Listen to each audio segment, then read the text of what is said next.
반갑습니다. 자주 뵀었죠? 네. 그냥 마스크 쓰고 있어서 못 알아볼 줄 알았더니 전부 다 알아보시네, 그냥. 저는 이제 그 쌀에 대해서, 벼농사에 대해서, 특히 이제 뭐 작년에 문제됐던 것만 이야기할 거예요. 돌병 문제, 그 다음에 또 신동진비역 문제, 신동진비 어떻게 할 것인가, 그런 문제에 대해서 이야기를 하도록 하겠습니다. 보리, 여기 이제 대안은 이제 보리가 많기 때문에 보리에 대해서 잠깐 말씀을 드릴게요. 지금 이제 혹시 웃거름 주신 분 계시나요? 보리 웃거름? 한 분도 안 계시는구만. 예. 저희가 이제 그 월동은 이제 보리, 겨울을 나고 나서 이거 이제 거름을 줘야 되니까 생육재생기라는 것을 따져요. 보리가 10월달에 파종해가지고 12월달 되면 추우니까 웅크러지고 아무것도 안 커있어요. 먹도 않고. 그러다가 이제 날이 풀리면 다시 이제 양분을 빨아먹고 그러죠. 그런 것을 뭐라고 하냐면 생육재생이라고 그러죠. 생육재생. 그래서 얘가 지금 생육을 다시 시작하고 있다. 그래서 거름을 줘야 된다. 이런 것을 이제 판단을 하는 거죠. 그때를 판단하는 거예요.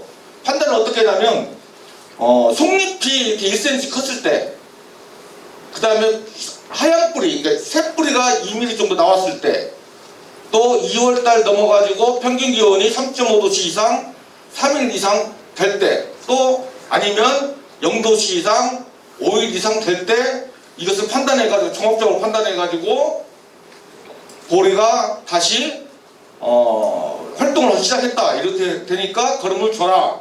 이렇게 이야기를 하는 거죠. 근데 이제 올해 이제 그 기상을 따져봤더니 평균 기온은 작년보다 0.6도씨가 높고 재작년보다는 1.6도씨가 낮았어요. 기온상으로 보면 어떻게 되는 거예요? 작년보다는 온도가 높았다. 그건 빠른 거죠. 예. 재작년보다는 1.6도씨가 낮았다. 이것은 재작년보다는 늦다는 이야기고, 또 2월 8일부터 평균 기온 0도씨 이상 돼가지고 환경적으로는 지금 딱 맞는 거예요. 지금 보리 생육재생기. 그래서 이렇게 이제 판단을 하죠. 여기 이제 쪼글쭉 앉아갖고 이렇게 가세질 하는 사람이 저예요. 이게 그냥 저기 보리밭에 가가지고 막 가세로 그냥 바짝 자르는 거예요. 이게 바짝 잘라. 그러고 나서 이제 날마다 가서 쳐다보는 거. 이것이 보리가 큰가 안 큰가 날마다 가서. 파도 이게 이제 대파잖아요. 대파도 잘라놓으면 이렇게 속잎이 올라오잖아요.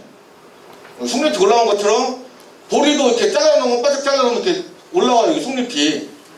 이것을 제가 이제 재는 거죠. 날마다 가가지고. 또 새뿌리가 나오는 거 아닌가. 이렇게 하얀 뿌리. 이것을 이제 날마다 뽑아서, 보는 겁니다. 이게 크는가 안 큰가. 그래서 봤더니 2월 12일 날 생육재생이 시작했다고 딱 한 거예요. 이야기를 하고 신문을 내고 그랬어요. 그때 그저 날씨가 지랄나고 이게 쪄지네 또. 실컷 이렇게 쫓아다니면서 보리 생육이 시작했다고 했더니 다시 추워져가지고 금요일날까지 춥대요. 농업기술센터에서 2월 12일날 생육재생이 됐으니까 웃거름은 생육재생 직후에 10일 이내에 요소를 주라고 딱 해놨는데, 근데로 그냥 12일날 생육재생이니까 나는 그냥 무조건 비료를 줘야 된다 그러면 안 되죠. 네, 지금 눈 오고 그랬으니까 날이 좀 풀리면, 이렇게 날을 잡았지만은 날이 풀리면 이제 거름을 줘야 됩니다. 근데 생육이 안 좋은 것들, 새가 뜯어먹은 것들, 이것들은 한 번에 주는 것보다 두 번에 나눠서 주는 게 좋아요. 양을 한 번에 줄 양이, 사실 양을, 보리 지금 웃거름 몇 개나 주죠? 5개? 양껏 주시는구만. 양껏. 원래는 이제 우리 기준량은 한 필지에 2개. 한 필지에 2개 주시잖아. 근데 한 필지에 요소 2개를 주라고 하면 웃고 말죠. 근데 저는 한 필지에 2개만 주라고 이야기는 하지만, 보리 자체는 비료식으로 커요. 사실. 비료를 좀 더 주셔도 됩니다. 그래서 이제 그 양을 한 번 주는 것을 갖다가 좀 생육이 안 좋은 것은 2번에 나눠서, 2번에 얼마나 나눠서 주냐. 오늘 주고 내일 주고 이게 바로 나눠서 주냐. 그게 아니고, 한 2주 정도 차이 두고, 2주 정도 차이 두고 주시면 됩니다. 그래도 안 좋다. 3번 주는 거예요. 또 한 번 더 나눠서 그렇게 하시면 됩니다. 작년에 이제 벼농사 참 시끄러웠죠. 저희가 그냥 신동진비 해가지고 이렇게 막 시끄럽던 때가 없었던 것 같아요. 작년같이. 지금 병이 특히 이제 돌병 때문에 그랬었는데, 병도 사실은 이렇게 막 유행 타는 것 같아요. 유행. 유행을 타요. 그래서 막 처음에 왔을 때는 뭐가 있었냐면 흰잎마루병이 굉장히, 제가 처음 왔을 때 흰잎마루병이 심했어요. 그 다음에가 뭐가 있냐, 호역구병이 또 시끄럽게 막 한번 휩쓸고 갔다가, 또 최근에는 희다리병이 한번 또 그냥 또 몇 년 동안 막 시끄럽게 했었죠. 그러다가 또 깨식물병이 또 막 시끄럽게 하고, 그러다가 이제 이 도열병이 이제 유행 따라서 돌고 돌아서 이제 막 이렇게 발생을 하는 겁니다. 사실 동진벼가 지나가면서 사실 이 도열병 문제가 그렇게 많이 안 나왔거든요. 그 전에 뭐 일미벼나 그다음에 동진철도 지금도 오고 있지만은 동진철 품종 특성적으로 약한 것들이 아닌 것들은 크게 도열병이 문제가 안 됐었는데 작년에 그런 문제가 나왔었습니다. 이게 이제 도열병이죠. 네, 도열병 이렇게 심은 거 보셨나요? 최근에? 이렇게 심하게 나온 것을 뭐라고 해요? 저렇게 막 도열병 심하게 나온 거. 폭탄 맞았다? 폭탄은 이제 그 멸구 보고 폭탄 맞았다고 하죠, 멸구. 멸구라는 놈은 한 번 빨아먹은 놈만 죽으라 빨아먹는 거예요, 죽을 때까지. 그게 폭탄이 되는 거예요. 근데 이제 멸구 중에서도 별멸구, 흰등멸구가 있는데, 흰등멸구는 먹다가 맛이 없으면 딴 데 옮겨가요. 근데 별멸구는 맛이 없으면 먹는 거야. 그게 폭탄이 되는 거예요. 저런 것은 이제 막 주저앉았어요. 돌병 때문에. 돌병이 이렇게 이파리가 있으면 처음에 이제 그 병이 이렇게 점이 찍히죠. 이렇게 점이 찍히는 거예요. 왜 주저앉냐면 점이 찍혔다가 병관에 여기도 점이 있고 이제 이렇게 점이 생겨요. 근데 이 점들이 이제 커지면서 합쳐져. 이게 합쳐지고 이게 붙는 거예요. 붙어가지고 다 이렇게 이제 붙어갖고 꺾이는 거죠. 이제 꺾여. 다 병이 걸렸거든요. 꺾이는 거죠. 그래서 이제 주저앉는 거죠. 저렇게. 주저앉는 것은 이제 현상을 이제 우리가 이식한 말로 뭐라고 하냐면, 말로 오면 좀 이상한 게 막 웃더라고. 뭐라고 하냐면, 누가 읽어보세요. 내가 말하면 좀 막 오해하니까. 왜 웃으세요? 좌지현상. 네. 이게 이제 주저앉는다고 해서 안 주자야고 좌지현상이라고 해요. 좌지현상. 저는 좌지현상을 정말 오랜만에 본 거죠. 이게 이제 그 논인데, 이것은 뭐 거의 뭐 3분의 1밖에 수학을 못했어요. 이제 나중에 되면 저것이 새파랗게도 올라와요. 약 주고, 빨리 깨라고 이제 유한도 뿌려주고 오면 속립이 쫙 올라와. 근데 이미 한 템포 죽어가지고 늦어져 있는데 지금 따라온다고 해서 얼마나 따라오겠어요. 지금 뭐 우리 저기 동계올림픽 하고 있는데, 동계올림픽에서 쇼트랙에서 한번 삐끗해봐요. 삐끗하고 다시 속도를 생각하면 죽어도 못 따라가는 거예요. 그것은 얘들도 한번 이렇게 삐끗하면 죽어도 못 따라간다는 거. 이게 좌지현상. 이렇게 이제 밑에서부터 이거 이제 막 중간 낙수할 때죠. 중간 낙수할 때쯤 이렇게 이제 빨갛게 나오는 거죠. 입돌병. 이것이 이제 문제가, 입돌병은 사실 큰 문제는 아니죠. 입돌병 큰 문제가 아닌데, 입돌병이 많으면 이삭돌병이 많이 나오는 조건이 되는 거예요. 이게 기본적인 조건이 되는 거죠. 지금 이제 이삭을 보면 이삭이 이제 이렇게 이제 한 이삭 페이지 32일 전쯤에 이렇게 이제 쭉 속에서 이제 석회만 나오다고 그래. 석회같이 하얀 그 솜 뭉치 같은 것이 생겨요. 한 32일 전쯤에. 그러다가 25일 전쯤 되면은 가지가 이제 여기서 생기는 거예요. 이삭가지가. 이건 이제 벽대 속에서 생기는 거예요. 이제 겉에서 그런 것이 아니라. 그 다음에 좀 더 지나면 또 가지가 2차 가지가 또 생겨요. 2차 가지가.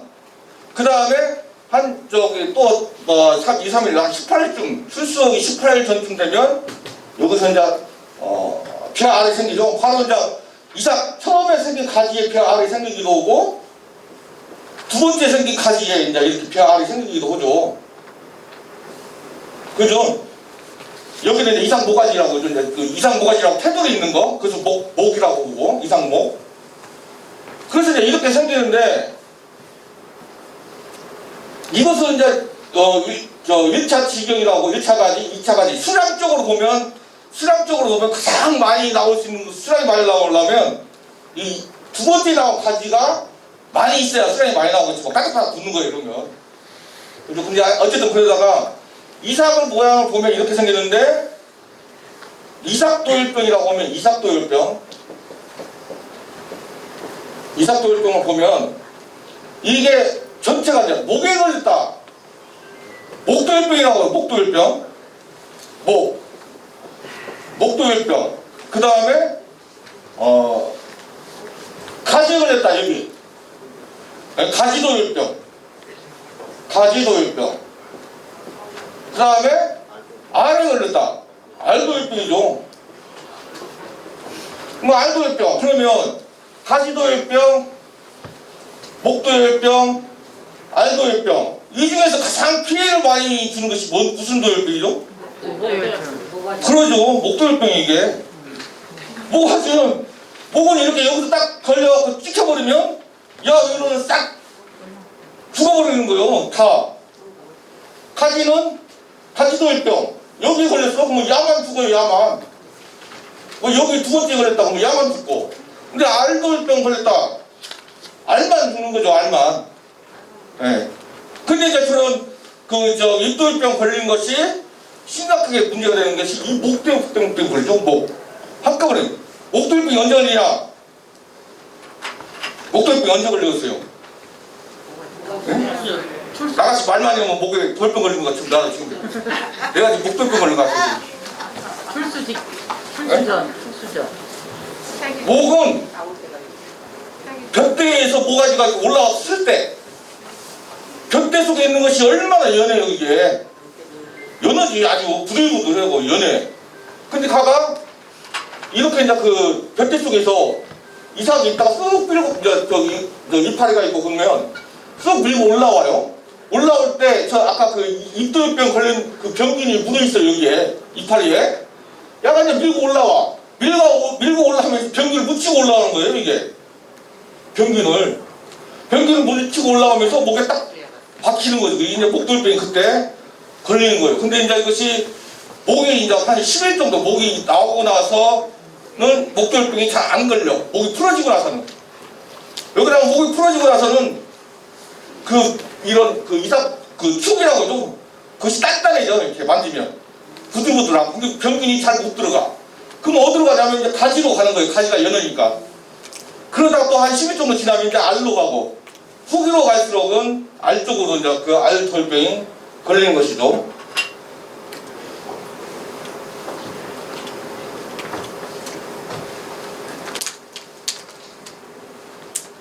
여기 그림이 이제 두 가지 비슷한 그림이 있어요.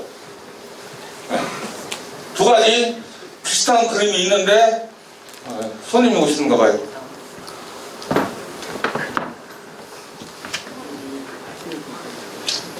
지금 보면 이 그림이 똑같죠? 똑같은데 이거하고 야하고는 차이가 있어요. 어떤 차이가 있나 한번 보실래요? 얘가 새파래. 아니 줄기가 나랑 뭐가지 말른 것은 똑같은데 얘는 밑에가 새파랗고 여기는 노랗죠. 노래. 근데 이건 뭐냐면 여기는 이삭의 줄기, 이삭줄기죠. 이것이 새파란 상태로 벼 알만 말랐어.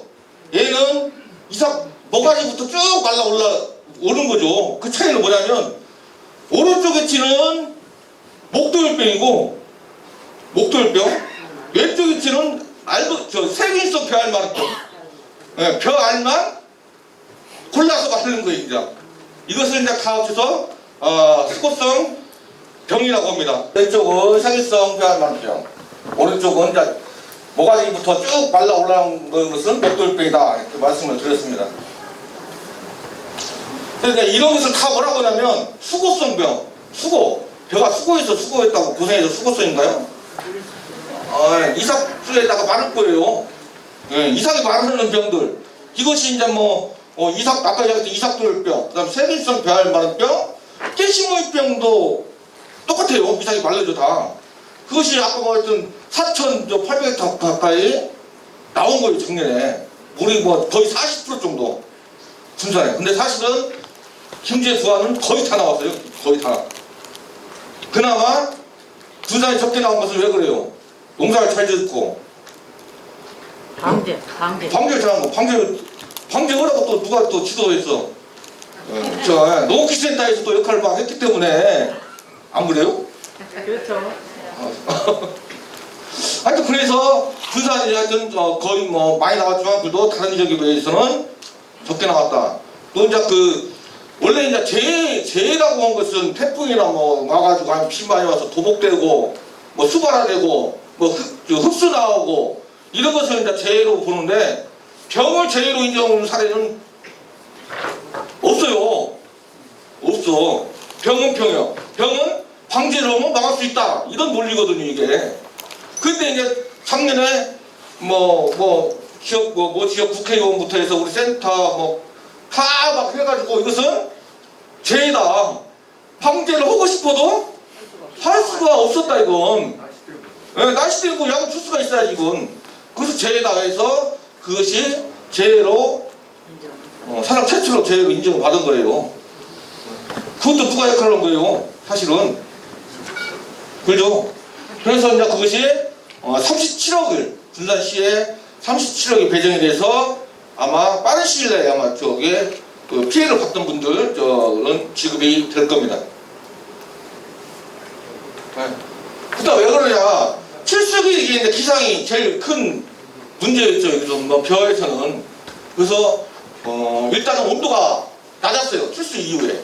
도열병이라는 자체가 세균성 발말병이나 깨시모병은 온도가 높으면 많이 걸리고 도열병 자체는 온도가 좀 낮은 20도에서 25도 이 정도가 됐을 때 도열병이 잘 걸리는 환경입니다. 그래서 전년 평년보다도 온도가 좀 낮았었죠. 그 다음에 최고 문제는 비요. 계속 비가 되는 거예요. 비가. 근데 그냥 자꾸 이제 도열병은 뭐예요? 곰팡이요. 습도가 높으면 곰팡이를 막 번지죠. 계속 장마철에 그냥 곰팡이 번지듯이 얘들도 계속 번지는 거예요. 그 군생포자라고 해서 거기 하나에 균사체가 뭐 2,000개, 2만 개가 있는 거예요. 엄청난 숫자의 곰팡이 균들이 숫도 타고 그냥 날아다니면서 옮겨 붙는 거죠. 그래서 그렇게 비 때문에 이렇게 목도열병하고 변생잎. 비가 너무 많이 오니까 이제 그것을 눈을 감아버리는 거죠. 벼 알이. 그래서 흡수가 되는 거예요. 벼 알이 수정이 돼야 그것이 모양 유지하고 색깔이 제 색깔이 나는데 그 수정이 못 되는 벼 알이 수정이 못 되는 순간 가득 죽어버리는 거예요. 이제 죽어버리니까 거기에 곰팡이가 생기고 까맣게 변하는 거죠. 변색이 되는 거고. 그것이 다 날씨다. 그래서 이제 출수기 때 이제 강화하고 그러면 출수기 강화하고 그 벼 수량하고 이제 어떤 관계가 있는가 쭉 한번 본 거예요. 2012년도에는 진짜 군산에서 농사 진 것 중에 제일 수량이 안 나왔을 때 2012년도에 그때 이제 456kg가 나왔어요. 456kg. 2015년도에는 수량이 제일 많이 나왔어. 그때가 580kg. 차이가 쌀 한 방울에 반 정도 나온 거 이제 300평에 차이가 어마어마한 차이죠. 그리고 작년에는 522kg. 좀 평균에서 평년작에서 좀 떨어지는 수준 이 정도 된 거예요. 근데 날씨를 봤더니 아니나 다를까 2012년도에 비가 12일이 왔어. 15일이 아니라 8월 15일부터 9월 1일까지 12일이 왔어. 거의 날마다 온 거죠. 그 다음에 2015년도에는 비가 거의 안 왔어. 그래서 이제 이렇게 수량이 많이 나왔고 2021년도에는 이때도 작년에도 거의 비가 매일 온 거죠. 그래서 이제 수량이 이렇게 떨어졌던 겁니다. 그래서 강우하고 비 오는 거하고 출수기죠. 출수기에 비 오는 거하고 쌀 수량은 바로 직결이 된다는 거죠. 바로. 근데 약간 내가 들어오는데 저 보더니 막 득신이 어찌고 막 이야기 하시대요. 득신 아시잖아요? 저보고 득신댕이라고 하던가? 하여튼 근데 이제 제가 그래서 한번 그 이야기 듣고 한번 찾아봤더니 2012년도에 득신이 이제 며칠까지 있죠? 말 나온 김에 득신은 이제 10일 득신까지 있잖아요. 10일 득신 10일까지 있습니다. 이게 이제 천간까지고 가불병정 무기경신 임계 그 첨단 가지고 따지는 거예요. 11득신까지 1일에서 11득신. 이 득신은 이제 정월 초하루에 따지는 거죠. 그래서 정월 초하루에 따져서 그 해에 풍년이 될 것인가 흉년이 될 것인가 옛날 우리 선조들이 따졌어요. 그래갖고 가장 좋은 득신은 뭐냐면 5일에서 7일 득신 가운데 뭐 저 1일 득신은 벽꽃이 펴있는 기간이 짧고 벽꽃이 환경이 아주 안 좋다는 이야기죠. 10일 득신도 벽꽃이 피는 기간이 길어진다는 거예요. 벼는 막 한주 만에 빨리 펴가지고 한 번에 다 익어야 되는데 그것이 길어진다는 거죠. 수전일수가 길어진다고 하죠. 그때는 수량이 더 안 나오는 거죠. 골고루 안 있고. 근데 이제 2012년도에는 봤더니 9일 득신. 역시나 안 좋은 거예요. 역시나. 그 다음에 2015년도에는 6일 득신했어요. 네, 6일 득신. 좋은 득신했죠. 그 다음에 2021년도에는 작년이죠? 작년에는 며칠 했냐? 1일 득신. 네, 2일. 아주 안 좋은 그런 득신. 득신은 과학이 아니고 재미입니다. 재미.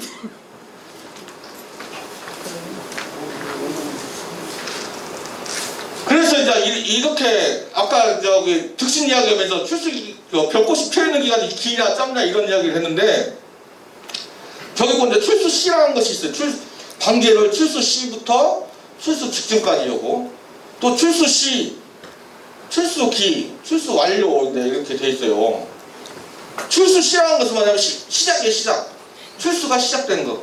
보통 이제 한 돈에 이제 평당 50주를 심는다고 하면 1200평이 이제 1번에서 6만 번까지 들어가 있는 거죠. 뭐 60주를 심으면 7만 2천 번째까지 들어가 있는 거죠. 그것이 1번에서 6만 번째 그 뭐가 들어가 있는데 제일 먼저 피기 시작하는 것이 이제 출수시라고 이제 보통 이야기를 해요.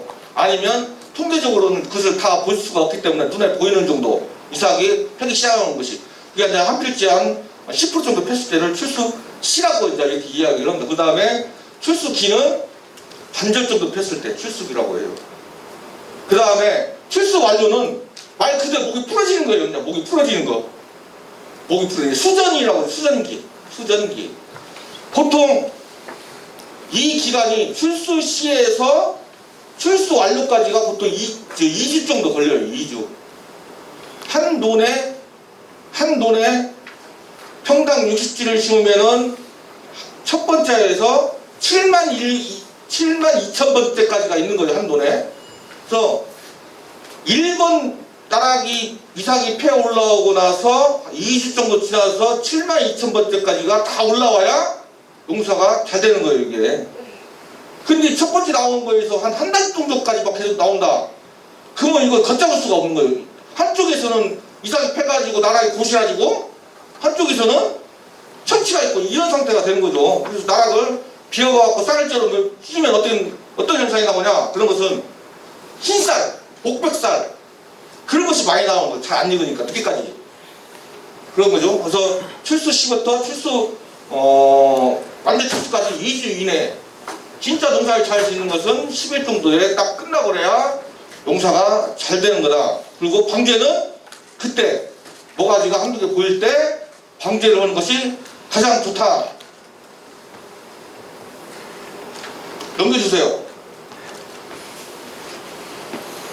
그 다음 그래서 이제 방제를 할 때 저희가 이제 지금 방제를 제대로 할 수가 없죠. 지금 인력이 없기 때문에 대부분 뭐 드론을 쓴다든가 그 다음에 광역방제기를 쓰다든가 뭐 그런 추세로 가고 있는데 가장 좋은 것은 아까도 이야기했죠. 이삭이 나올 때 묻히고 나온다고 했잖아요. 묻히고 병균을. 그러면 약을 이삭도요병 방제를 하려면 어떻게 해야 하겠어요? 입도역병을 빨리 방제해야 돼. 그래서 입도요병 방제해야 되고 모가지가 또 목도요병 모가지 나올 때는 이 나올 자리를 싹 닦아줘야 해요. 소독을. 네, 소독을. 어떤 사람들은 이삭도요병 약을 충분히 줘야 되니까 이삭이 다 펴는 거 보고 거기다가 막 흠뻑 줘. 그것은 이미 늦은 거예요. 이미 나오면서 약을 병균을 싹 묻히고 올라온 거예요. 이미. 그때 주면 이 이야기요. 가장 좋은 것은 이삭이 펴기 시작할 때 한 번 주고 이삭 펴고 두 번 주는 것이 거의 100% 방제가 되는 것이고 정이 나다 진짜 힘들어가지고 돈도 없고 뭐 아니면 힘도 들고 그러니까 나 한 번만 줘야겠다 하면 무조건 이삭이 막 필 때 그때 줘야 된다는 거예요. 그때가 80%라도 관계 효과가 있고 이삭이 다 팬 뒤에 한 번 준다? 이삭이 다 팬다는 것은 다 풀어진 다음에 한 번 주는 거예요. 그때는 이미 걸리는 돈 다 걸려있는 상태예요 이게. 그때는 방제 효과가 거의 없어요. 16%. 그 다음에 이제 작년 같은 경우에 이제 전화가 많이 오죠. 피가 막 차고 왔으니까 약을 줘도 되냐 안 되냐. 약을 주면 다 쉽게 내려가니까 이게 효과가 있는 거냐 없는 거냐. 근데 이제 그런 것을 이야기했을 때 저건 이제 적어도 2시간만 지나면 반절 이상 효과가 나온다는 거죠. 그 이야기는 뭐냐면 급하면 피가 짧은 시간 되더라도 주라는 이야기예요. 그 다음 장. 그래서 이제 기상을 계속 이야기하는데 작년 평균 기온 뭐 1도씨간 강수량 작년에 사실은 이삭 펴기 전까지는 날씨가 상당히 뭐 괜찮은 날씨였어요. 중간 낙수도 그냥 원어치 했을 거예요. 중간 낙수도 그런 날씨였죠. 자세히 한번 또 볼까요? 모차를 키울 때 그때는 이것은 해마다 나오는 거예요. 아무리 날씨가 좋고 어째도 뜬모 뭐 바람불량 이것은 해마다 나오죠. 나오는 사람들은 이제 꼭 나오고 그 다음에 영양생장기는 새끼 칠 때는 이쪽 시간이 많았어요. 비가 거의 또 나락이 좀 괜찮게 이렇게 컸죠. 오히려 너무나 그 해가 많이 쬐가지고 나락이 색이 바랬죠. 색이 노랗게 색 바라는 것들이 많이 나왔던 그런 시기였죠. 못 자랄 때 이제 이상한 것들이죠. 이거 뜬모는 날씨가 아무리 좋아도 꼭 날씨하고도 관계있지만 상자 이제 막 밀파하고 과습하고 온도차 막 너무 심하고 이런 건 이제 걸린 거 이게 뜬모가 걸린 거예요. 뜬모는 스트레스예요. 스트레스. 병이 아니고 우회하고 상체하고 하체하고 바란스가 안 맞는 거예요. 우회에서는 막 큰일 나고 있는데 밑에서 뿌리에서 못 받쳐주는 거죠. 그게 스트레스 받아 그렇게 말르는 거예요. 저게. 이 정도 나오면 어떻게 해요 이거? 나한테 와서 살려달라고 하면 안 돼. 내가 어떻게 살려요 이것을? 그저 시원하게 법을 해야지. 저거 살리라고 뭔 약을 줘야 되냐 무엇을 해야 되냐 막 물어봐. 저거 내가 살리려면 다 여기 있겠냐고. 저런 경우에는 어쩔 수가 없는 거예요. 저것은 갔다가 다른 데서 막 꽂아서 뭐 메꿀 수도 없는 것이고. 근데 이제 말씀드렸죠. 뜬모 자체는 환경이 안 좋아서 걸리는 것이기 때문에 어지간한 것들, 속에 이제 막 뜨려고 하는 것들, 이것은 바로 찢어놓고 살아요, 이게. 그 안 좋은 환경을 벗어나게 해주는 거예요. 그래서 맥주 형성이 됐으면 어지간하면 심어버리면 또 괜찮아집니다. 근데 그 상태에서 막 뜬모가 생기기 시작하는데 그 상태에서 막 나서려고 하면 안 나서요.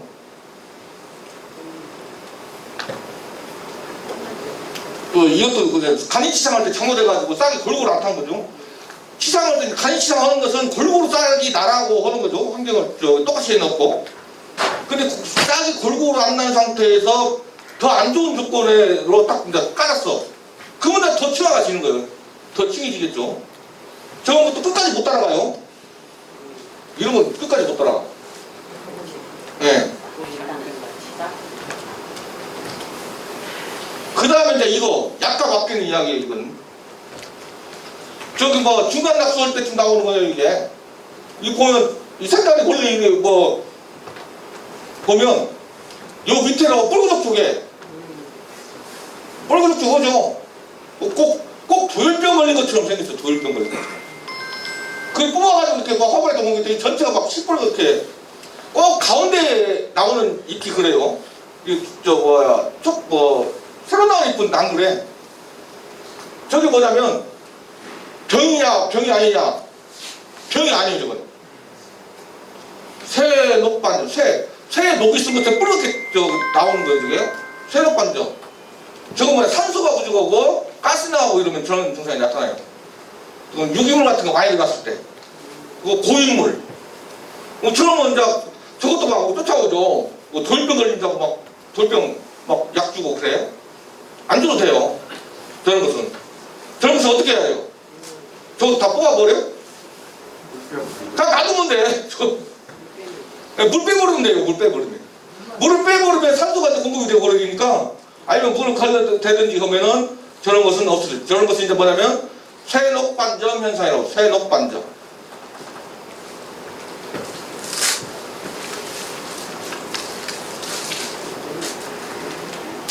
그 다음에 이제 또 한 가지가 이제 저기 제추제죠.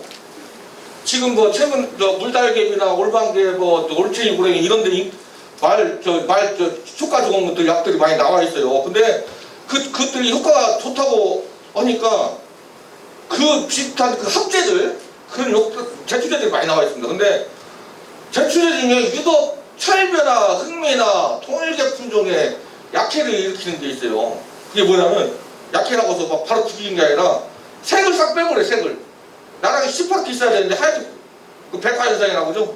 백화현상. 근데 백화현상이 약하게 나오면은 또 새잎이 나오기도 해요. 근데 시험은 그대로 꺾여버리는 거예요. 이제 싹 죽어버리죠. 그 약성분 중에 하나가 이제 벤조미 사이클론이나 이런 성분이죠. 농약방에 가서 자기가 내 올방개나 뭐 올챙이 고랭이나 물달개 잘 듣는 약을 달라고 하면 진짜 이제 농약방에서 이야기하든지 자기가 약 사는 사람들이 이야기하든지 찰배라고 이야기해줘야 찰배라고. 찰배도 있어요. 아니면 검정살도 있다고 이야기를 해줘요. 안 해주면 똑같은 일반 제추제를 줘버리면 그 중에 많은 약들이 찰배를 죽이는 제추제가 있어요. 찰배를 죽이는. 또 검정살을 죽이는 제추제. 똑같은 성분들이. 그래서 자기가 이제 제추제 할 때는 찰배로 뭐 일반 벼 몇 개 한 10자를 짓고 찰배 한두 자를 질 때는 반드시 찰배도 따로 있다고 이야기를 해줘야 찰배에 약해가 없는 약을 찰 수가 있는 거죠. 그 책에도 지금 몇 페이지인가 있을 거예요. 그 찰배에 약해 없는 품종들 지금 책에 제출에 그 써놨습니다. 생식생장기에는 이런 문제 뜨거워서 생식생장기라는 것은 영양생장기는 얘들이 이제 새끼를 치고 키가 큰 것을 영양생장기라고 하고 생식생장기라는 것은 뭐냐면 그 속에서 임신을 하는 거죠. 어른이 돼가는 거죠. 속에서 벼 이상이 생긴 거. 그것은 생식생장기죠. 그때가 이제 이런 현상. 너무나 이제 뜨거워가지고 이것이 노랗게 뜨는 거죠. 노랗게. 그것을 이제 칼륨결핍 증상이라고 이제 이야기를 합니다. 또 둥습기는 출소된 두말할 것도 없이 비가 계속 와가지고 변생잎, 도열병이 심했던 그런 전체적으로 이제 한번 훑어봤습니다. 이것이 이제 그 이삭 생기기 직전에 나왔던 거예요. 이게 노란 거. 이런 거 많이 봤죠? 끝트리만 노란 거예요. 끝트리만. 이거 너무나 이제 녹물을 말려버리고 이제 조금 칼륨이 이제 그 뜨거워가지고 칼륨이 흡수가 잘 안 돼서 이제 저런 증상들이 나타난 거죠. 저런 것은 좀 시스한 물 대주고 또 웃거름 이삭거름 주기 직전에 저런 현상들이 많이 나타나거든요. 이삭거름 죽어 그러면 이제 개선이 됩니다. 이제 신동진배에 대해서 말씀을 또 드릴게요. 작년에 신동진배가 그렇게 돌병이 많이 심하게 나왔어. 그러니까 이제 여기저기서 이제 돌병 많이 나온 것을 원인 분석을 해요. 원인 분석을 하다 보니까 일부에서는 뭐라고 하냐면 신동진배를 너무 오랫동안 재배를 했다. 합본종을 너무 오래 재배하니까 병이 약해져가지고 신동진배에 돌병이 걸리기 시작했다. 그러니까 신동진배를 없애야 되겠다. 이렇게 하는 거예요. 신동진배를 바꾸자. 이런 논리가 있고 우리 군산서는 아니다. 신동진배가 약해진 게 아니라 기상이 환경이 바뀌었고 기상이 맞춰서 재배 방식도 바뀌어야 되는데 안 바뀌었기 때문에 우리 군산에서는 재배 방식을 좀 바꿔가지고 신동진배를 계속 하겠다. 이렇게 접근을 하는 겁니다. 근데 쉽게 접근하는 것은 품종 바꾸는 거죠, 사실. 근데 품종 바꿔봐야 그놈이요, 사실. 그래서 우리는 좀 바꾸자. 어떻게 바꾸냐면 못 심는 시기를 옛날에는 6월 1일이 최적기라고 했지만 5월 25일까지 좀 일주일 땡기자는 거예요. 그건 뭐냐면 충분히 유효 줄기라는 건 뭐냐면 이삭이 패는 줄기를 빨리 확보를 하자는 이야기예요. 그 줄기를 일주일 정도 땡겨서 벼가 한 줄기가 이렇게 있어. 이놈 새끼를 몇 개까지 치냐? 안 세웠죠? 보통 이제 우리가 심어놓고 보면 보통 20개 있어도 좋대요. 이상모가지 올라온 거 보면. 그죠? 네, 이상모가지 올라온 거 보면. 근데 원래 벼 하나가 그 새끼를 치는 것은 한 40개에서 45개를 쳐요. 근데 왜 저기 나락 빼고 구멍은 이삭 생기는 것은 뭐 20개밖에 안 되냐? 이 식물들은 너무 살 사는 것을 별로 안 좋아해. 그러니까 더 새끼를 치고 싶어도 옆에서 다른 부가 이제 부딪히니까 거기서 멈추는 거죠. 사람하고 다르죠. 사람은 너무 살다 하면 좋죠? 너무 살다 하면 안 좋아요? 나 50살 살다 하면 좋던데. 근데 이 나락들은 너무 살다 보면 안 좋아해. 근데 이제 새끼를 치다 마는 거죠. 그래서 20개에서 멈추는 거고. 그래서 일주일 정도 빨리 당겨가지고 그 새끼 치는 것을 좀 빨리 확보를 하자는 거예요. 그래야 이삭이 늦게 새끼를 치면 늦게까지 이삭이 올라오겠죠. 그러면 아까 같이 안 익은 쌀들, 하얀 쌀들이 나오니까 그것을 좀 땡기자는 이야기입니다. 5월 20일 정도가 해서 좀 멋있는 시기를 땡기자. 그 다음에 중간 물때기하고 물대주기. 물도 좀 빨리 떼주자. 물도 빨리 떼주자. 중간 납수 후에. 지금 보면 예전에 이제 그 중간 납수 뒤에 물을 대주는 것은 뭐 때문에 이제 대줘요? 그냥 물을 줘야 되니까 주는 것보다도 사실 이삭그름 주기 편하려고 이삭그름 주려고 물 대는 경향이 더 강하죠. 이삭그름 안 주려고 물도 안 대파뇨. 나랑 펠트까지 물 안 돼. 근데 사실은 아니에요. 그때가 이제 임신할 때 수행기라고 그러죠. 배동가지. 그때 물이 가장 많이 필요해요. 얘는 걸음 안 줘도 물은 좋아요. 그죠? 근데 물을 안 줘. 걸음 안 주면 물도 안 줘 버리는 거예요. 가지 크겠냐고. 그죠? 물은 양분을 이동하는 그 윤활유 역할을 하는 거죠. 물이 있어야, 수분이 있어야 양분이 사람 피 같은 거예요. 뭐 이렇게 잘 이쪽저쪽 구석구석 옮기는 역할을 하죠, 물이. 그리고 저기 이삭을 팰 때도 수분이 적당히 미끌미끌해야 애들이 쭉 밀고 올라오지. 야, 빡빡하면 올라오냐고. 그래서 이제 이삭 걸음을 예전에 이제 1미비나 예를 들면 1미면은 출수하기 25일 전에 들어가고 있어요. 그죠? 출수하기 25일 전은 뭐냐면 아까 이야기했죠? 가지가 생겨가지고 벼알이 붙을 때라고 속에서. 근데 출수하기 25일 전에 주면은 벼알이 많이 생기는 거예요. 여기에 벼알이. 예, 근데 수량이 이제 막 높아. 근데 문제가 뭐가 있어? 키가 커버려요. 그때 가면. 근데 신동진을 하면서 신동진의 큰 약점이 뭐예요? 키가 커서 잘 자빠지는 거잖아요. 근데 이삭그러면 빨리 줘버리면 수량도 많아지지만 막 키가 더 커버리니까, 그래야 큰 놈이 더 커버리니까 자꾸 자빠지니까 늦춘 거죠. 15일. 11월 늦춘 거야. 옛날 1미배를 7월 20일 정도에 이삭그러면 줬다면 신동진은 7월 말 정도, 8월 초에 주라고 이렇게 늦춰놓은 거죠. 왜 그러냐면 키 다 큰 뒤에 걸음을 줘라. 그럼 15일 전에 뭐 이삭 다 생긴, 알이 다 생긴 뒤에 그럼 야는 뭔 역할을 하냐? 알이 생긴 것이 눈을 안 감게 태화되는 것을 막죠. 골고루 양분해서 다 차게. 네, 그런 역할을 하는 거죠. 이삭이 패고 나서 봐봐요. 이삭이 딱 올라오고 나서 다 속이 찬 거 아니에요. 다 속에서 그냥 눈 감아버린 것들이 많이 있어요. 가들이 그때 영양분이 제대로 공급이 안 되면 눈을 감아서 올라오는 거죠. 근데 그런 것이 15일 전에 주면은 눈을 덜 감게 하는 거죠, 그걸. 근데 문제는 뭐냐면 늦게 주라고 했더니 물도 안 대주는 거예요, 늦게까지. 중간 납수를 거의 한 달 이상은 물 떼나버려요, 한 달 이상. 그러니까 얘들이 스트레스를 받는 거죠, 스트레스. 그러니까 아까 같이 이 끝이 하얗게 되고, 그럼 또 깨시물병 나오고 이러는 거죠. 그래서 물을 좀 빨리 대주자는 이야기도 이삭그럼 주기 전에 중간 납수가 이제 만약에 중간 납수가 제대로 안 됐으면 걸러대기라도 해서 걸러대기라도 해주자는 이야기입니다.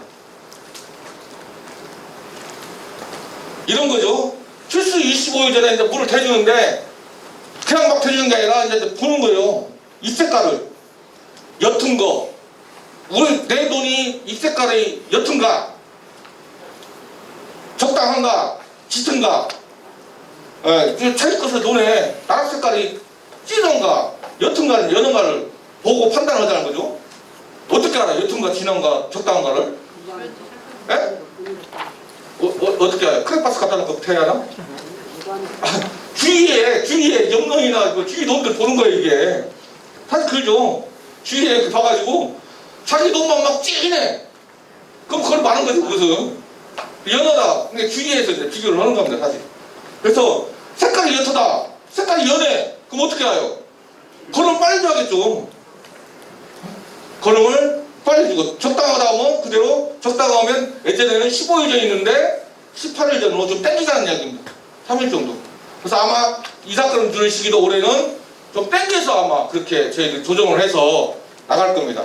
그래서 기준은 출수 전 15일이 아니라 출수 전 18일 3일 정도 땡겨서 그래서 비절 현상 나오는 것을 더 막겠다는 이야기죠. 다음은 드물모 신기. 드물죠. 딱 보기에도 드물죠. 옛날에 소식재배라고 했는데 벽에 신다고 소식재배인데 그냥 우리 순수 우리말로 하자고 찾다고 우리말로 하자고 해서 찾아보니까 그냥 드물게 심는 거예요. 그냥 말 그대로. 많이 이제 우리 함민성 씨도 많이 했죠. 드물모 신기. 몇 년 했어요? 8년? 많이 했어요. 8년 했으면 이제 거의 도사했죠. 작년에 제가 170헥타 100 정도를 했어요. 실제로. 해서 드물모 심기를 했더니 수량적으로 근데 아무리 이제 고품질을 해도 수량이 많이 수량을 신경 안 쓸 수가 없잖아요. 수량이 좀 나와야 되니까. 제가 이제 시범 사업으로 했던 논을 다 따져봤더니 전국으로 따져서 518에서 562kg 정도 나왔어요 이게. 근데 작년 평균 수량이 522kg라고 하니까 일부는 518kg로 조금 적게 나온 것도 있지만 대부분이 좀 비슷하게 나왔어요. 저 기존에 드물모라는 것은 뭐냐면 기존에 70주, 80주 씹던 것을 50주로 확 줄여버린 거예요. 50주를 줄인 거죠. 그래서 그 장수를 갖다가 한 빌지에 20장 정도 이렇게 줄여버린 거죠. 그러니까 그 돈으로 따져보니까 장당 3,000원 하면 한 빌지 6만원 정도 아끼는 그런 효과를 볼 수가 있으면서 그 다음에 수량은 비슷하게 나오고 또 모판 날리려면 한 빌지에 이제 드물모는 60장 정도 들어가는데 60장 날리는 거하고 100장 날리는 거하고 뭐가 더 힘들어요? 60장 날리는 게 덜 피곤하지. 수량은 똑같이 나오는데 이 드물모 시기는 이거죠. 바로 간행은 7, 80주인데 드물모는 50주. 이게 이제 200g 뿌린 거예요. 200g. 드물모 심기는 1배 반 정도 뿌리죠. 종자를. 드물모 심기의 최고 기본은 정밀 파종. 300g 정도 뿌리면 흙이 안 보여요. 흙이 안 보여. 골고루 피어요. 흙이 안 보일 정도예요. 이것이 이제 정밀 파종이 돼야만이 결주가 안 생기죠. 일반 관행은 관행집에 하면 이 조가는 이제 30cm로 똑같아. 드물모나 기계양이나 일반 재배나. 근데 주간 모 심는 간격은 75cm를 넣으면 15cm 정도 되고 드물모는 22cm 정도 돼요. 22cm. 근데 만약에 정밀 파종이 안 돼가지고 결주가 생겨버리면 이거 하나 빠진 거하고 이거 하나 빠진 거하고 빼가는 거예요. 일단 하나 빠져버리면. 그래서 가장 기본이 정밀 파종이라는 거죠. 파종을 정밀하게 해야 돼요. 이렇게 이제 이건 농촌진흥청에서 이렇게 이제 조사를 한 겁니다. 50주, 80주. 50주하고 80주인데 수량 차이는 몇 킬로예요? 거의 차이가 없다. 그래서 앞으로 이제 진흥청에서도 이렇게 드물모 심기로 계속 권장을 하게 될 겁니다. 아까 이제 말씀드렸던 거예요. 일반 이양기라도 하는 거죠. 우리 군산에도 전용 이양기가 드물모 심기에 전용 이양기가 있는데 군산에는 제가 파악해 보니까 없는 것 같아요. 일반 이양기로 하시죠. 일반 이양기로도 충분히 가는 겁니다. 종이송을 50에 맞추고 팽이송을 30에다 맞추면 50주 정도로 딱 맞춰서 심을 수가 있습니다. 이것이 이제 그런 이야기고요. 다음은 이제 그 병해충 작년에 시끄럽게 돼서 병해충에 대해서 이제 이야기를 하면 사실 이제 그 이런 작물에 대한 우리 농업기센터도 작물을 하려고 담당하는 직원들이 별로 없어요. 지금은. 옛날에는 작물계 보면 진짜 사람이 많았어.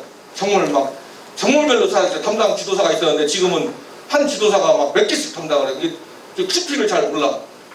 근데 이제 지금 뭐 작년같이 그런 사태가 벌어지니까 병해충에 대해서 좀 더 강화를 해보자는 이야기예요. 그래서 이제 애차를 갖다 좀 집중적으로 하고 지역마다 센터 애차를 갖다 주로 개정에 있는 센터 중심으로 이루어지는 것을 각 권역별로 더 간다는 이야기죠. 이 센터에 지나다 보면 밤에 보면 밤새도록 불이 켜 있어요. 그 유화등이라는 건데 거기에는 벼멸구, 애멸구, 뭐 흰등멸구, 깔따구, 뭐 홍명나방, 영양충 막 정말 답답한 것이 한 바가지씩 들어와. 그러면 우리 직원들 전화하면 우리 직원 출근하면 그럼 다 털어가지고 멸구는 멸구끼리 빼내고 뭐 나방은 나방끼리 빼내요. 다 분리를 하는 거예요. 갖고 또 멸구 중에서도 이제 벼멸구인가 애멸구인가 흰등멸구인가 막 다 털어봐. 어떻게 쳐다보냐? 벼멸구, 흰등멸구, 애멸구 어떻게 구분하는지 아세요? 가서 고추 보고 알아. 그 찌까는 것을 이제 맨날 보는 거예요. 아니면 현미경을 보든지. 아, 얘들은 벼멸구고 얘는 애멸. 눈으로 다 확인해요. 그거 맨날 그것만 하다 보니까 가능해 그게. 그렇게 해서 벼멸구가 날아왔으니까 방지를 해야 된다.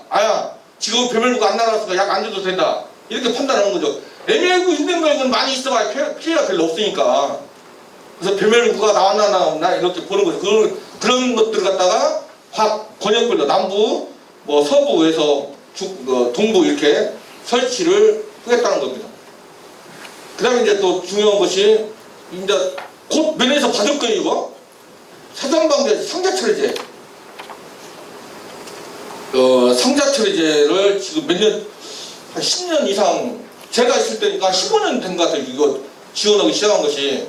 근데 상자처리제에 대해서 작년에 이제 도입병이 많이 나오니까 상자처리제 도입병 약제가 들어가야 되는데 그 상자처리제 효과가 있냐 없냐 막 이런 소리가 나오는 거예요 또. 근데 그런 소리 나올 법도 해. 나올 법도 하죠. 상자처리제가 슈퍼모더니 뭐 이런 것들 보면 1kg 가지고 그 한 봉다리 1kg 가지고 한 상자당 50g을 뿌리게 돼 있어요. 50g씩 1kg 한 봉. 그러면 1kg 가지고 20상자를 뿌려요. 1kg 가지고 20상자. 근데 예전에 보면 두문모가 아니고 예전 관행재배에서 보면 120상자를 뿌려요. 심어요. 그죠? 120상자 정도를 한 필지에. 그러면 못 심기 전에 얘들을 뿌리다 보면 1kg짜리가 20상자 들어가니까 120상자면 6kg가 들어가겠지. 6kg. 그죠? 6kg가 약이 뿌려져 가지고 논에 들어가는 거예요. 그 상자처리제가. 근데 지금은 두문모는 60상자인가요? 60상자. 만약 60상자 한다 보면 몇 킬로 들어가요? 20상자 한 봉이니까 60상자면 3kg밖에 안 들어가는 거예요. 3kg 뭐예요? 한 필지에 반절밖에 안 들어가요. 사실 지금 현재 반절밖에 안 들어가는 상황이죠. 또 한 가지 지금 돌병약이 상자처리제에 들어가는 돌병약이 약효가 길게는 뭐 60일에서 70일 간다고 했어요. 60일? 네? 60일 간다고 해. 저것들이 막 어떤 것은 심지어 80일 간다고 자랑을 하죠. 상자처리제에 들어있는 그 살균제가. 근데 예전만 해도 그것을 꼭 이야기할 때 상자 낼 때 약을 뿌리라고 써요. 못 심기 전에 약을 뿌려. 6월 1일 날 뭐를 심는다고 하면 이때 뿌리는 거죠. 예전에는. 그럼 6월 1일 날 약을 뿌리면 그 약은 60일 가면 7월 말 뭐 31일까지 가겠죠. 만약에 계산대로 오면. 근데 지금은 불편하니까 파종할 때 뿌려. 파종할 때. 6월 1일 날 만약에 한다고 하면 한 5월 10일 정도에 파종을 하겠죠. 그죠? 5월 10일 정도에 파종을 해. 5월 10일에 파종하면서 이 약을 뿌려. 그러면 5월 10일에 파종해서 약을 뿌려놓으면 얘가 약을 이제 2달 간다고 언제까지 가냐? 7월 10일밖에 안 가는 거죠. 그잖아요. 약이 빨리 떨어지는 거예요, 당연히. 약도 조금 들어가야 됐다가 약도 빨리 뿌려버려. 그리고 목적병까지 약 효과가 갈 턱이 없지. 그 소리는 뭐예요? 될 수 있으면 약효가 오래가게 하려면 못 심기 전날이나 당일날 뿌리는 것이 맞다는 거예요. 또 한 가지 문제가 있어요. 또 한 가지. 농약에는 이제 유효 성분이라는 것이 있어요. 유효 성분. 그 농약에서 효과를 발휘하는 성분이죠. 유효 성분이라는 것이. 그 성분 함량이 거의 정해져 있어요. 만약에 5%라고 하면 나머지는 뭐 95%는 뭐 모래가 섞여 있고 막 이런 식이거든. 중요한 게. 5%가 유효 성분이라고 하면 예전에 이제 리전트를 들어보면 리전트. 이거 살충제잖아요. 그냥 뭐 살충제. 리전트 하나 딱 그것은 살충제만 들어있는 거예요.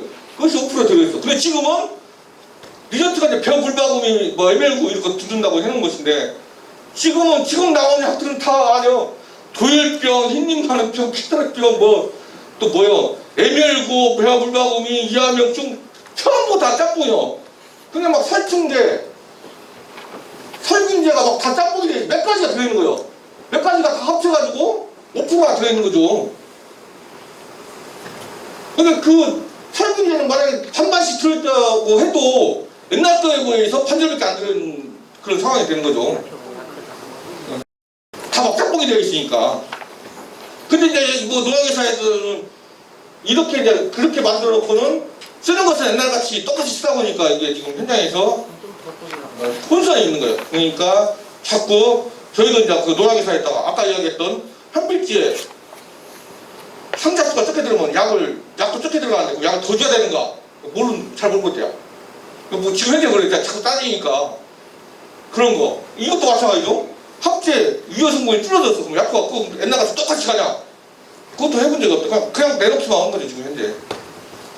하여튼 올해도 이제 제가 말씀드린 것은 다 근데 우리가 실천할 수 있는 것은 될 수 있으면 파종 때보다는 뭐 심는 직전에 뿌리는 것이 좋다는 겁니다. 이제 또 품종에 대해서 이야기를 할게요. 이게 참동지 막 유명하더만. 참동 유명해요. 신동진이 작년 아까 말씀하신 것처럼 올해 재배해가지고 바꿔야 된다고 내는 것이 저거예요, 저거. 참동진. 근데 이제 신동진하고 참동진을 보면 다른 것이 거의 없어. 요것만 달라. 뒤에 붙어있는 거. 뭐냐면 흰님 마르병에 강한 것이 들어간 것뿐밖에 없어요. 똑같아. 근데 모양새 뭐 다 똑같아요. 신동진이 이제 신동진 족보가 어떻게 되죠? 신동진이 이제 칼로스가 미국 쌀이 아니요. 미국 쌀.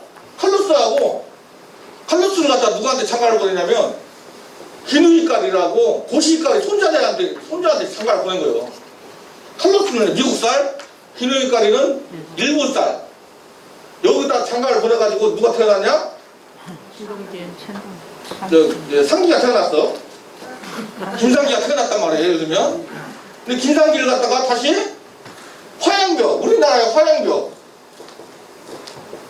우리나라의 화양벼에 있다가 장가를 보낸 거예요. 얘한테. 네, 장가를 보내가지고 나온 것이 신동진.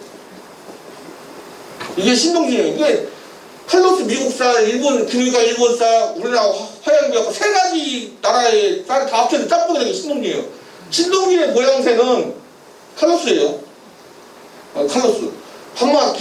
판맛의 찰기는 기누이까리. 이게 이제 고시이까리의 손자. 히까리. 고시히까리, 기누이까리. 그 히까리가 들어간 것들이 다 뒤에 친척들이에요. 거기에 화양벼는 좀 병충해 강한 거. 그래갖고 이렇게 들어가서 신동진이 했는데 이거 진짜 99년도에 태어났죠. 이제 23살 먹었어. 23살밖에 안 먹었는데 오래됐다고 다 없애야 된다고 이야기를 하는 거죠. 고시가리 같은 거는 1956년도 태어났으니까 지금 거의 70살 다 됐어요. 근데도 일본에서 가장 많이 재배하는 거죠.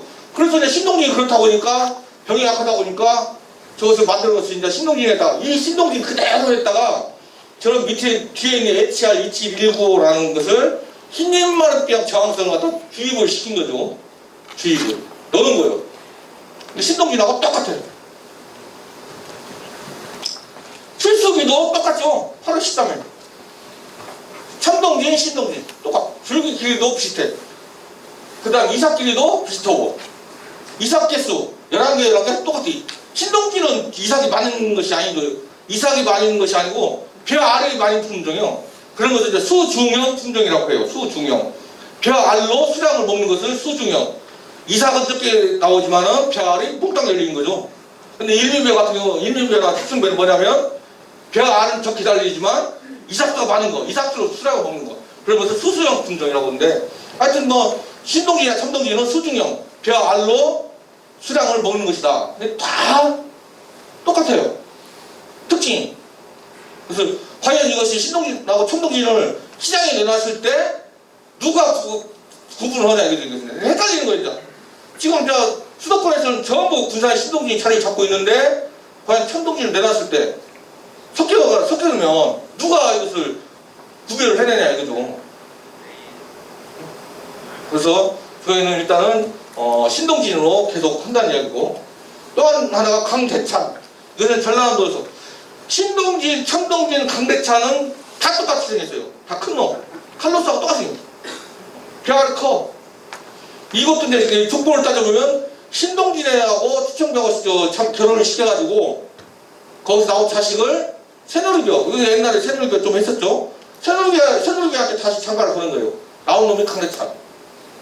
근데 이 품종 특성은 신동진하고 똑같이 생겼어요. 이것도. 근데 문제는 출수기가 늦어요. 출수하는 것은 늦어.